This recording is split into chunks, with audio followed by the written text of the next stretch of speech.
Hello, my name is Dale Wilhite. I live at the France Clammer in Mountain Village, Colorado. If you want to find out anything about me, you can go to my page on MySpace. This is a subject about the consequences of having sex before marriage, and something that you and your partner need to talk about before you ever have sex with someone before or even after marriage. This is something that I don't think anyone's ever talked about. To the best of my knowledge, it's never been spoken of. I don't even know if it's even been thought of. I would find it hard to believe it hasn't been thought of. But it's not. It's just a subject that needs some real airtime, you might say, and needs to be discussed on a nationwide basis. Simply put, here it is. Before you have sex with someone, who's within the, you need to first find out if the person you're having sex with, this is before marriage, and possibly sometimes even after marriage, believes in abortion or not. Let me put you this way. If I go and have sex with a girl, and I'm pro-life, and she's pro-choice, and she gets pregnant and decides to have an abortion, basically there's nothing I can do to stop her. Not a thing. Well, if she has an abortion, then I'm half at least responsible if she goes through with the abortion. She's not fully responsible. I'm halfway responsible.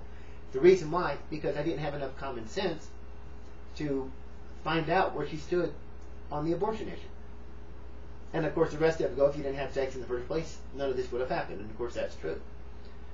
But nonetheless, it's my belief that even in the schools, in the sex education classes, even though when I went to school we really didn't have that, or they were just beginning it, and we didn't really go much into detail, or our teachers did, and it was actually taught in the biology class. But nonetheless, it's something that needs to be discussed in the schools, on the internet, and on the airwaves, and all these so-called talk shows, which I personally hate. But they need to be discussed. And what everyone needs to understand, and needs to be taught, is that it's very important for both men and women, and these young kids, to think about the consequences of their action if they have sex before marriage. And the question they must ask the person they're going to have sex with, or they should already know you before that, is, do you believe in abortion or do you not? Now, if I'm pro-life and I go have sex with a girl that's pro-choice, as I said before, she gets pregnant and has an abortion, I'm halfway responsible. So it only makes sense that I should have known better, and I should have asked her. I should have found out.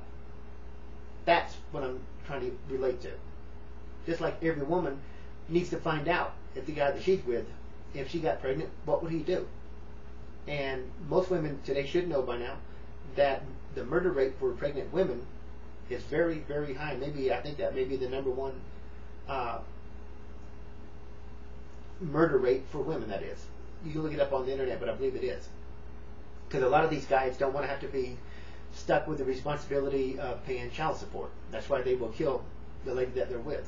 And that brings me to another subject. That's why most women better find out before they have sex with some guy, is he capable of killing you? He may. And definitely there are some that will. So basically, that all I'm trying to say is that that before any man and woman or teenager has sex with another, you better find out where they stand on abortion. And I wouldn't just ask it one time and be satisfied with an answer.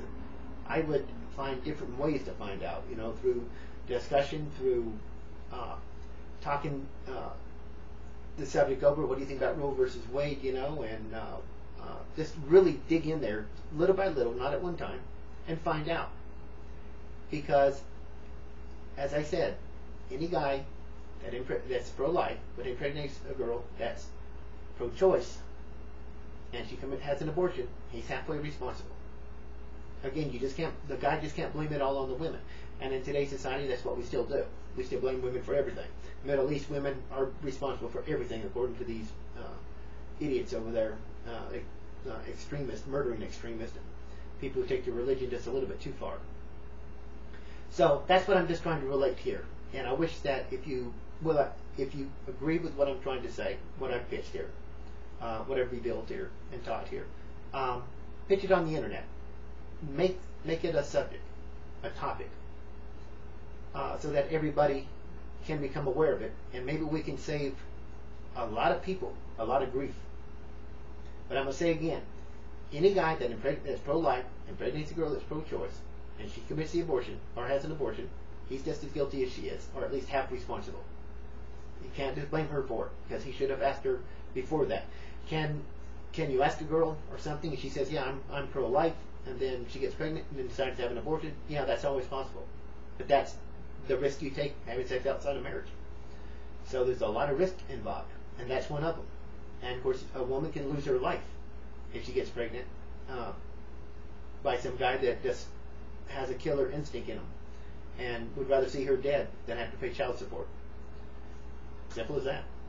Thank you for your time, and I hope you will pitch this to your friends and make it a topic on the internet, and make sure that people understand this. You can help a lot of people, and maybe save them from a lot of grief. Thank you for your time.